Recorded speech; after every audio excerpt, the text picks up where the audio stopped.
তো বন্ধুরা, তোমাদের সবাইকে আমার চ্যানেলে স্বাগত। তো আজকে ছেলে টিফিনে দেব, কি দেব ভাবছিলাম, বসে বসে আলু কাটছিলাম আমি ডুমো ডুমো করে, কি ভাবলাম আলু বাটি চচ্চড়ি করে দেবো।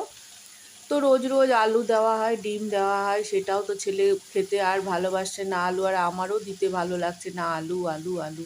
তো বসে বসে আমি ভাবলাম, ফ্রিজে ছিল ভিন্ডি, ভিন্ডি আমার ছেলে খেতে ভালোবাসে কিন্তু অন্য কোনো সবজি খেতে ভালোবাসে না। তো ভিন্ডিটাকে বের করে নিলাম আর ডুমো ডুমো করে কেটে নিলাম আলুর সাইজে। তারপরে আমি মচমচে করে ভাজার জন্য কড়াইয়ের মধ্যে দিয়ে দিলাম তেল, তেলের মধ্যে দিয়ে দিলাম আমি লঙ্কা।